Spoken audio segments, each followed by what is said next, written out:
We're very grateful to have Rebecca Hogue with us to talk with us here about creating online retreats, helping communities stay connected.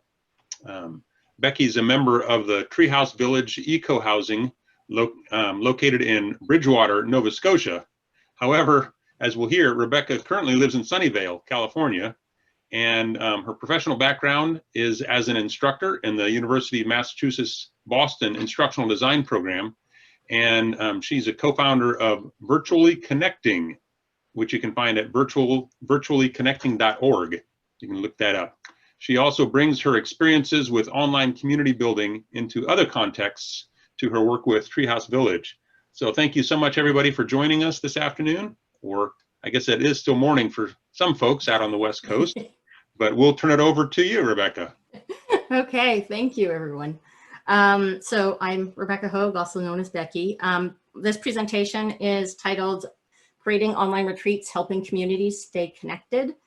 The session is going to be of particular interest to communities that have not yet moved in together because you're likely not in a position to have activities that are 6 feet apart, as we are not in that position.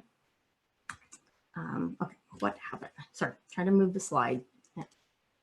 There we go. This is me. I teach online at the University of Massachusetts, Boston.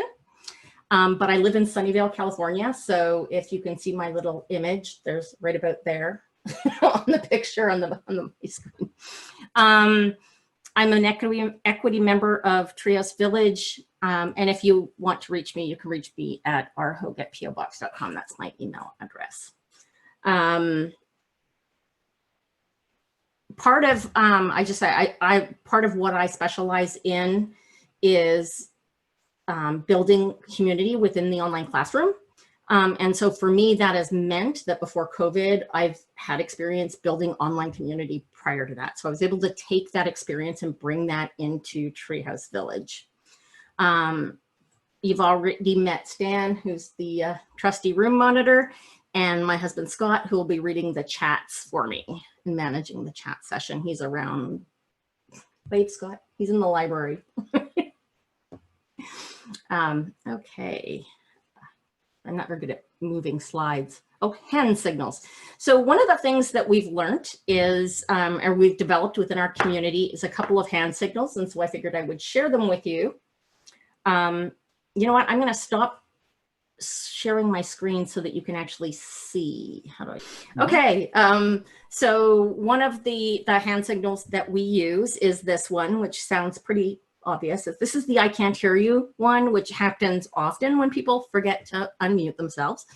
And then we also have a series of, well, actually one more that everyone does quite frequently. And so you might see me do this if Scott asks a good question or if I hear something, is jazz hands.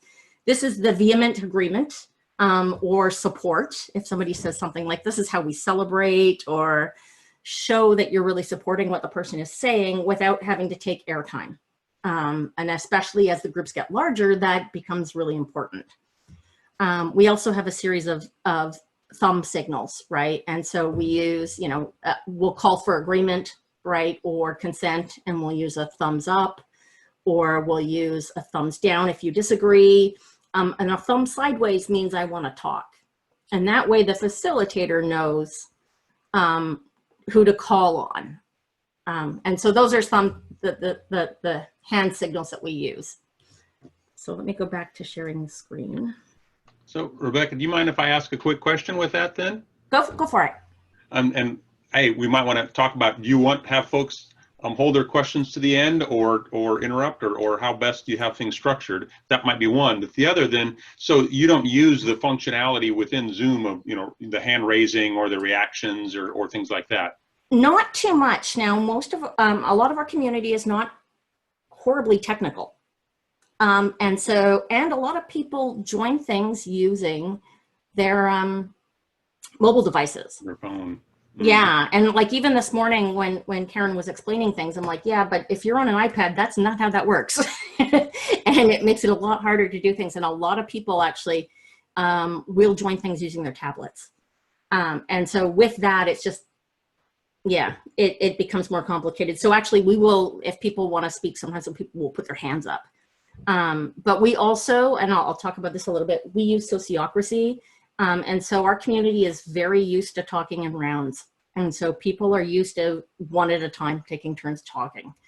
And so people then know that they're always going to have an opportunity to speak, which also helps. And if it's a prescient question, then I'm okay with answering it. Otherwise, what we'll do is we'll go into the breakouts. And when we come back from the breakout rooms, I'll answer questions before going into the last bit, just to make sure that we have enough time. Okay, so now I'm going to figure out how to share the screen again. I think I've done. Okay, what happened? Okay, hand signals. Okay, so this is where we're located. Am I sharing? I'm not sharing. We don't see your screen. You don't see my screen yet. I was going to say that's not working. There we go. This is where we're located. Treehouse Village is located in Bridgewater, Nova Scotia. Our members span the globe. So as far as, and I think Mandy might even be in the room, as far as us in California and Mandy and Mark and Violet out in the UK and several different time zones in between. I think we have 5 different time zones with our community members. We're in the development stage, having just completed 100% design development. And we did that all online with full circle meetings and full circle retreats.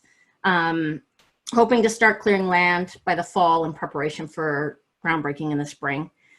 We didn't let COVID and stay-at-home orders slow us down at all.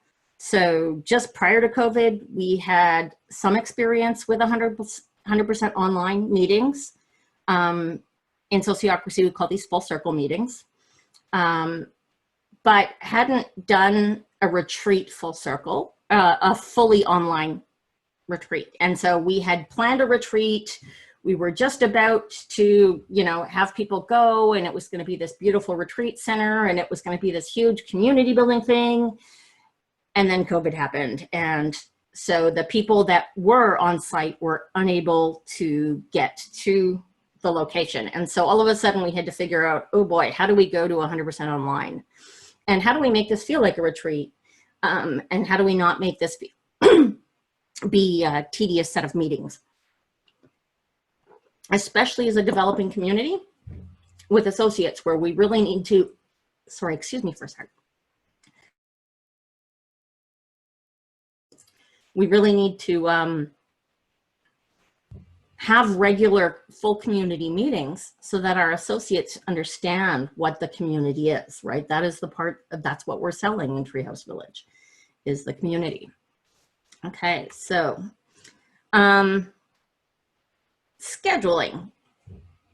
So here are some of the things that we've learned in putting together our weekend retreats. And I'll talk about some tips here, and then we'll go into a bit of a breakout activity. And when we come back, I'll answer questions, and I'll talk about very specifically how we structure and why we structure things the way we do. So some of the core rules that we use around our schedule, we try to avoid more than 2.5 hours at a time in a block. But anytime we meet for more than an hour and a half, we put in a 5-minute bio break. And I've even instituted this in meetings that I lead, like the community life circle meetings. If they go over an hour and a half, if the agenda says it's over an hour and a half, we have a 5-minute bio break. We're finding that more than 5 minutes causes people to get distracted, but less than 5 minutes and it's not enough time. So that's sort of a sweet spot there. We schedule, and I'll talk more about this on the next slide, but different types of activities into the different blocks. So a lot of our schedule is broken up into 45-minute or 1-hour blocks, but we try to make sure that we have different types of activities that are either, you know, sometimes we have community building activities, we have learning activities, and we have business activities. And we try to make sure that we're not doing all of one in a given day. So we're breaking things up. we tell our presenters always to try and keep presentations under 20 minutes. Always under 20 minutes, but 10 to 15 is always better. And we figure out ways to do things in breakout rooms. And generally in a 45-minute block, we try to make sure we have at least one breakout room, one breakout. So what particularly we're finding is that everybody in the community loves having that opportunity to have a meaningful conversation with 4 or 5 other people, or 5 or 4. Yeah, it's an interesting challenge setting up the breakout rooms because couples have a tendency to join together. And so, as Scott can attest to, trying to balance the number of people when there are a different number of people behind each screen is a bit of a logistical challenge. But we have managed to sort of figure that one out. And it's been super valuable to send people to breakout rooms, give them a chance to speak to each other. And I'll talk very specifically about what we do when I talk to our schedule, because I think going through it as an example is probably going to be more valuable than talking about it in the abstract. But first, we're going to go up and try out the breakout room activity because there's nothing more exciting than, although we've already done it once today, so it kind of stole my spotlight on this one. If you've not done breakouts in Zoom, you're missing out, because really it is a really valuable way to actually speak to people and get to know people. So we're going to go into a bit of a breakout activity. If you have questions, please save them and type them into the chat. I don't know if you can chat everyone when you're in a breakout. Stan, do you know that? So those who are not in the breakout room cannot chat with people who are outside of the breakout room. I, as the host, can send a message to everybody in the various breakout rooms. But if you're in the breakout room, the chat that you're having there will come back with you into the main room after the breakout room is over. So if you're doing some chatting or whatever there, that information that you're sharing will still be available to the 4 or 5 people who are in that room as well. Fascinating. That is fascinating. Okay, so if you're in the breakout room and you have a question, and any questions come up or great tips come up, then please, after you come back to the main room, please reshare them in the chat so that everybody can benefit from it, not just the people in your small group. And so the breakout room activity, I'm going to ask you to introduce yourself.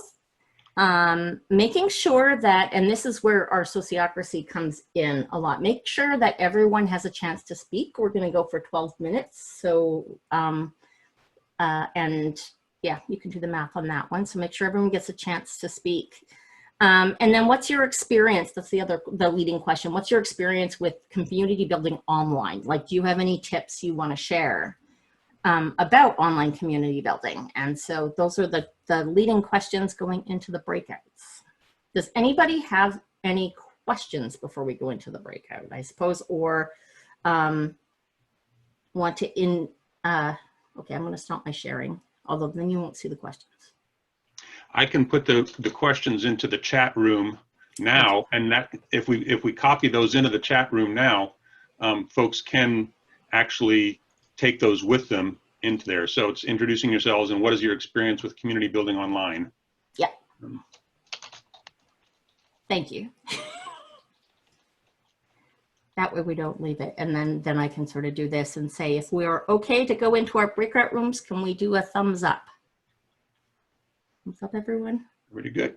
Okay, I've got Excellent. you all split up here, and there have been several people who actually dropped out here, and so I'm going to do some quick rearranging here before I move folks in, and then we will get you going here in just a second. And we'll you said you wanted 12 minutes, Rebecca? Yeah. Okay, very good. So we'll set that up, and you'll get a I'll try to do a broadcast when you have 5 minutes left, and then when you have 60 seconds left, it'll have a countdown timer for you, and then you all come back into the main room. So here we'll invite you to go into your rooms. So welcome back, everybody, and we'll turn it back over to Rebecca. Hello. So actually, before we jump back in, how much time do we have? So we've got another 30 minutes. Okay, good. Maybe I will finish my slides and then take questions because that will help. Hi, Violet. sorry, call out to one of our. Ah, Okay, here we go. So I wanted to show you what our typical retreat or full circle meeting weekend looks like. We do one day. We had originally done 2 days. 2 days on Zoom, too much. And so we do one day, and we typically do 2 2-hour blocks. Although sometimes it might be a 2-hour and a 3-hour block. We try to avoid 3 blocks if we can. And so if we can keep to 2 2-hour blocks, that seems to be the sort of sweet spot with getting enough community, getting enough business, and not overwhelming people with too much Zoom time. We start the day, so we begin with a welcoming statement, and then we do a check-in round, and we do our check-in round. So in a check-in, everybody gets to come, gets to answer the question how they're coming into the meeting. But also we ask a question related to the theme of whatever the theme of the workshop is. And with that, we do that in small groups, because as a larger community, if we want to give everyone the space to speak, we need at least half an hour. And so at the beginning, we want to get everybody warmed up to do that, to be able to participate and have in the weekend without overwhelming, without taking the entire full morning with a full circle activity. For the first session, we try to make that one focused on community building and something fun rather than business. So for example, at our last one, we did what we call a show and tell activity, where we had everybody find something in their home. Now we haven't moved in yet, right? So we had everybody find something in their home that they were planning that was going to make the cut into co-housing, right? Moving into the smaller unit. So what are you taking with you? Something important to them. And then we went into small groups, and each person got a chance to share what that thing was. And that little activity is actually something that people enjoyed so much that they're asking us to do it again, because they got to know each other a lot better about just, that comes with each physical object comes with a story. And it got everybody warmed up for the business that was at hand. And at that particular session, we were going for 100% DD. So we had big business happening, a big decision we had to make in the business part of the meeting. But we still started the meeting with community building. Always start with something community building, because it indicates that community building is a priority. And it also gets everybody warmed up into participating, and it helps with trust. And if you're making big decisions, you really want to try and sort of build that, help with that trust before the decision goes in. We try to have a breakout activity in each of the sessions. So even if it's a 45-minute session or an hour session, we try to have a breakout activity that is either, quite often it's collecting information from the community. So it might be collecting, sorry, distracted because it's raining, collecting information. One of the committees might need something, or a variety of different reasons to go to small groups. We try to do breakout breaks of 5 to 8 minutes. I think 10 minutes is too long because you kind of lose people. Although we've had a few people within our community say that 5 minutes isn't long enough for their kettle to boil. So they can't quite get their tea in 5 minutes. And so we're working on that. Session 2, we will often do business. And or presentations from the various committees and circles. What's nice about this one is that because this one goes into lunch, if they need a little more time, it's flexible, or if they finish early, it's flexible. So it's a nice little, it is the sort of flexible slot in our time slot.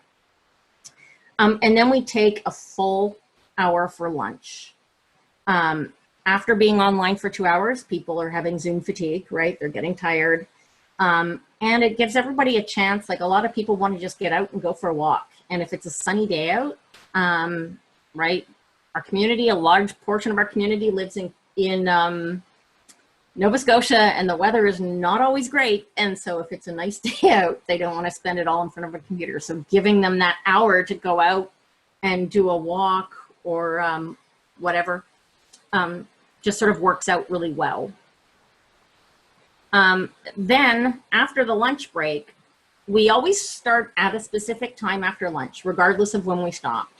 This is so that people who were not able to arrive at the first section can arrive at the second one, the second part of the day at a logical time. So it's, you know, although we encourage people to arrive when they can, this just makes it easier for planning.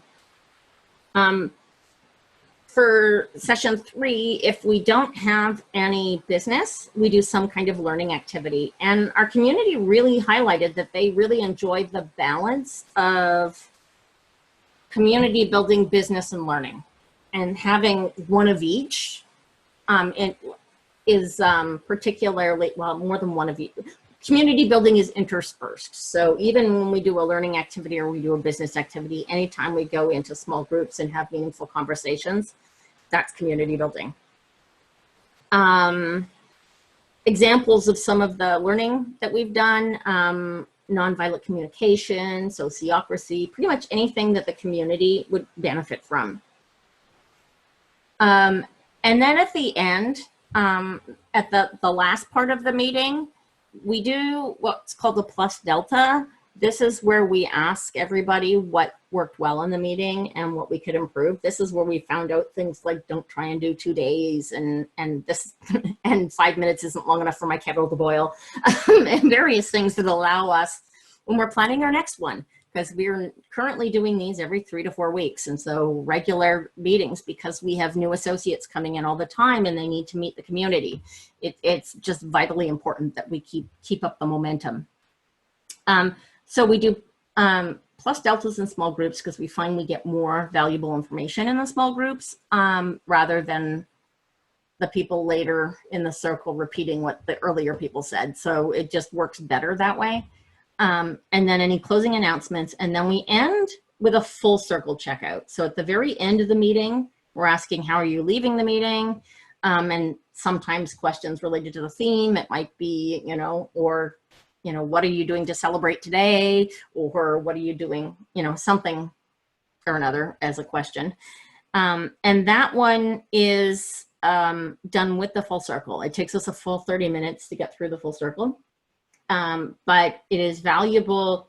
It's just a really nice way to close something that had everybody at it so that everybody gets to see everybody before we end. And so that is the structure that we use for our retreats. A couple of additional things. We try to do something fun, right? We try to plan something special. This was birds of a feather. We all made bird masks. And it was intergenerational, and we did this the Friday before the Saturday sessions. And so the last one we did was a scavenger hunt. We're going to do that one again. That was a lot of fun, where people had to find things within their house. And so you would be asked for, you know, find a shell, or, you know, find something that makes a noise when you squeeze it, right? And it's actually really funny how many times people brought the same thing forward. Like noise when they squeeze it, I brought up my cookie scooper, and so did somebody else. And so it was just really kind of those commonalities that come up that you never know. It was random fun. And so we do that sometimes Friday night, sometimes as directly part of the retreat. If we want to do it with the kids, we do it at a different time, in part because the kids aren't going to be able to, you know, to be online, and they're not interested in a lot of the stuff that we're doing in the business aspect of things. But we do try to do something specific that's intergenerational. And then we also will try to do something special. And so, for example, at one of the retreats we asked everybody for one of the sessions to prepare and bring a special dessert to the session. And so that when we did our breakout rooms, we all ate dessert together. And so we were sharing a meal, and we're talking about doing things like, well, let's just share a recipe out, and everybody will have the same recipe, and you can go make it, and then we can have a shared that way, because it's really hard. The biggest challenge with that one is that, we spend 10 hours with our time zones. So that's figuring, desserts seem to work better for that than full meals, but we're working on it. And just before I get to the last slide, I wanted to share a little challenge for all of you forming co-housing communities. And that's the Co-Housing Color Challenge. You can tell we're Canadian because we have a U in color. I had this interesting debate with the hashtag on Twitter. I was like, do I put the U? Do I not put the U? Anyways, we have the U in the color. And the idea is as a household, you each pick a color and you find everything in your house that's that color. And you put it together and you take a picture. And what's nice about this is that it's something that everybody can do from anywhere. And it is a great intergenerational activity. And so we want to put that challenge out there to all co-housing communities, Co-Housing Color Challenge, and tag yourself on Instagram, Twitter, whatever social media you're doing, and see if you can do a rainbow, see what other fun colors you can come up with. We had a lot of fun doing it. It was one of those things that we did as a community without having to be together at the same time in community, which was also kind of a nice way to be part of something without having to be on Zoom. Okay, and that's my last slide. And so I'm gonna stop my sharing and answer any questions people have. So yeah, there were several questions in the chat, Becky, but I think some of your fellow Treehouse Village folks have been answering some of the questions as they were going as well there. But just for the sake of everybody, especially if those may be on phones or things like that, not able to see their chat as easily, one of the questions had to do with the size of your community when you're doing things like this. Can you talk a little about some of the variations that you might have had with the numbers of people that you had in your meetings? I think the biggest one was 2 screens, 2 screens on Zoom. So we have gone through multiple. So I get 25, so almost 50 people. We will, when our community is built, will be 30 households, but we haven't been at that level yet. I think 20 households, because we also have associates at this point. And so that's where the breakouts are just vital, because the community is too big to not break into small groups. But having multiple of them, and when you have many of them, we try to have different people in each time, so that you're meeting and interacting with different people throughout the day. So you're setting the breakout rooms up then manually as opposed to auto assign, so that you do have some variation, or you can. So. I'll let Scott answer that one because he's our breakout room guru. There. So yeah, I'll say 2 things about breakout rooms. One, make sure if you've got multiple people in a household that are sharing a device, get them to name both of themselves in their name, so that you can then see, oh, Scott and Becky are on a device, therefore I can count them as 2 people when I'm going through and moving people around. Generally what I do is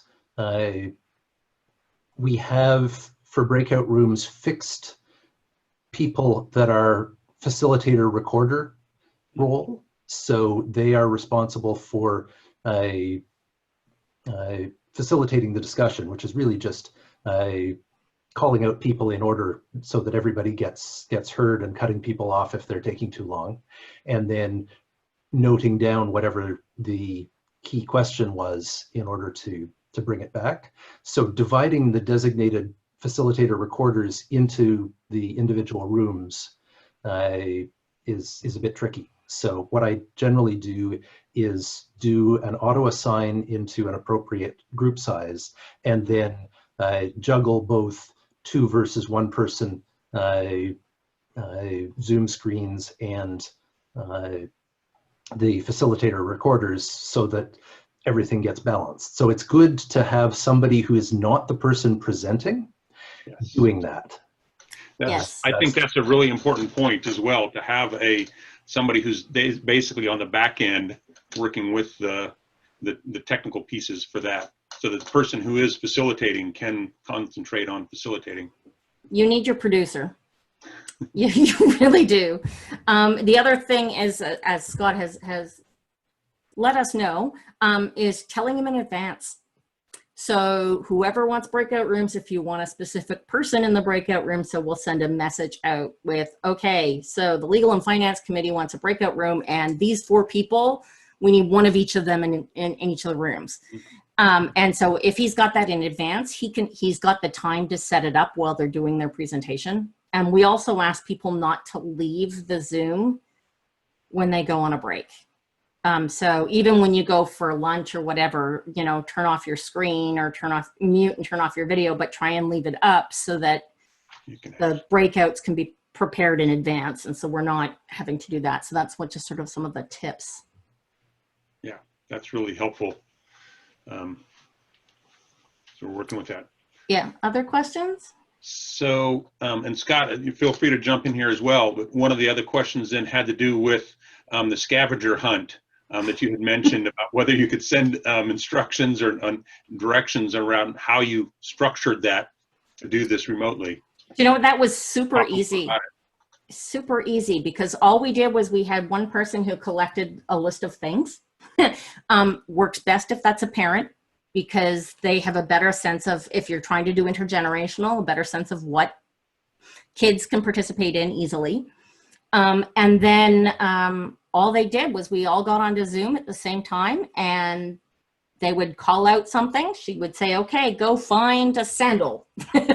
And we all had 30 seconds or a minute to go run around and find a sandal. And when everyone got back, then we would take turns sharing. We didn't have a huge, like our turnout wasn't unreasonable. I think we had 6 or 7 screens. So we didn't, like, I don't know that if we had to break, if we had so many people that not everybody would get a chance to share as much, but we could still do it. It would just be that it would be a little bit more difficult. I think that if we had too many people, we would look at doing breakout rooms with different hosts and just having them separate. But we have right now, we don't have a huge number of families with kids, 5, I think. And so trying to make sure that it's time friendly for them and to get them there.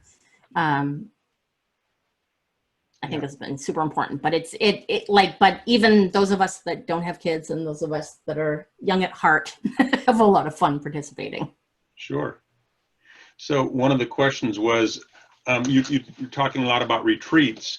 Do you have other full group meetings then that are just group meetings, or is it pretty much you're doing block sessions with that? We've pretty much moved into this model for everything. When it's pure retreat, it's not business. And so when we did the first one we did that was pure retreat, we did a World Cafe, and we were looking at our values, and we were talking about, it was much more of a sense of helping the community remember why they were here. It was after we'd lost an equity member, and so lost not as in died, lost as in an equity member left, and that was a real rocked our boat because that hadn't happened before. And so we needed to, sort of take that step back and remind ourselves as a community why we were there and what was bringing us together. And so we use that, but it's fallen into this model that we now do every 3 or 4 weeks. We have a certain amount of business that has to get done, but we also find that it's a good time to update everybody on what the different committees are doing. And the things that might have happened if we were having dinner together, if we were physically living together, but we aren't. We are still dispersed across the continent. Does that answer your question, Mabel, that you had? Good, great. So there's a question around the structure of the breakout groups in terms of the minimum number and how do they get too big? Or what's kind of that sweet spot? 4 to 6 people. Sort of, if it's under 4, you don't get as much variety in conversation. and you end up with like 3 people that know each other well or whatever. It just doesn't get the variety. If it's over 6, people don't get a chance and to really speak and have their time. And so 4 to 6 is sort of your magic, your sweet spot for breakout rooms. Good. Another question around, do you lose parents for business sessions because of having to take, one of them to take care of kids or things like that? Do you know, we actually have the opposite. One of the parents' comment was during the retreat, the nice thing about doing it this way meant that she could listen and participate, listen with headphones while taking her kids, pushing her toddler in a stroller. And so to be able to, for parents to be able to actually actively participate in the business aspects of things, they know they're going to get called on because we use sociocracy, right? They know they're going to get called on when it's their turn. So they just need to be in a place where they can unmute, but otherwise they can listen and participate and work around the fact that, they have kids. And we have several families with infants,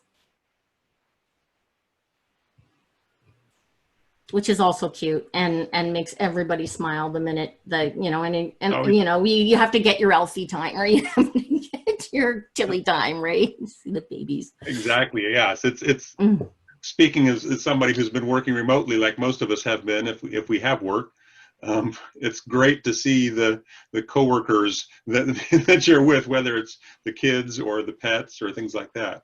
So were there other questions? And Scott, tell me if I think I got most of them from the chat, but we have time for a few more questions if there are some.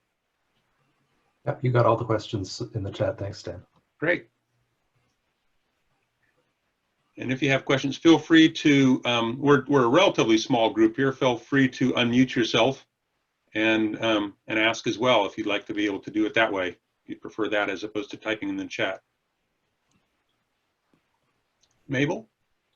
Who plans these? We have a committee called the Event Planning Committee. And so they're the ones that are responsible for pulling it together. Like, so our general circle, which is sort of like the community leaders, come up with the agenda, the business part of the agenda, right? These are the key things we need to talk about. And then the event planning committee puts it all together with, figuring out who needs to do what. And it's a very distributed process. So it's not like the event planning committee doesn't do any of, or very little of the presentation itself. But they do delegate the different aspects and make sure that the schedule is balanced, because I think that's the biggest thing that we do. Is so that we don't end up with too much heavy business back to back, or if there's going to be 2 committees that want really heavy stuff, we can do something light in between and just make sure that the whole thing feels balanced. So the scavenger hunt might be planned by somebody else and they just say, okay, we're going to have a fun activity now, and who wants to come up with something like that? It was sort of, it's planned in advance, but it was only like two days before or something. And an email went out to everybody saying, okay, we're going to have a scavenger hunt at this time. And well, a fun activity. I think we even said, because I know for Birds of a Feather, some of the parents find it very helpful to know what the thing is so that they can make sure their kids are ready to participate in it. And so this is where it's really important, if you want to do something intergenerational, to make sure that you have a parent planning it because they have a better understanding of what parents need in order to get their kids to actively participate on something online. You talked about themes, and I wasn't quite sure what you meant by that. Yeah, so the Birds of a Feather was one of the themes that we used, and because we used the bird hats as the theme on the Friday night, we used that as so our opening question was, if you were a bird, what kind of bird would it be? And we just sort of tied that into sort of the opening and closing. Gotcha. Cool. Thank you. I noticed, Bill, you had unmuted. Did you have a question or a comment? Bill All? Oh, not okay. We'll go on. I see some more in the chat. One of the questions was about Discord, and somebody else had talked about sharing a movie, watching a film together. I'm using Discord. Can somebody talk a little, or can you talk a little bit about the use of Discord? Was that directed to the person who asked it or me? I think if Treehouse Village has used Discord, that'd be, or Scott can talk a little bit about it. I'll answer that because I don't think it's a video and chat platform that's used a lot in gaming communities. Mm-hmm. It's not something that we've used at Treehouse Village, and it's something that it's you can use whatever platform you want. And yes, watching a movie together where you all start the movie pretty much at the same time and then can chat back and forth. Typing about the movie is something fun to do. It's not something we've done as part of our activities in our community. We've talked about it and had interesting debates because some people like to talk during movies and some people really don't. And so we end up with the, okay, well, do we have the chat after the movie or during the movie?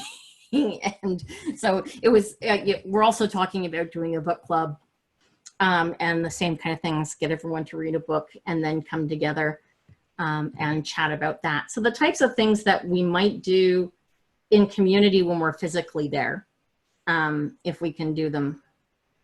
Discord about Discord, yeah. The first, I didn't know about that platform, but I get worried anytime we try and introduce a new technology because our community is not necessarily that tech savvy.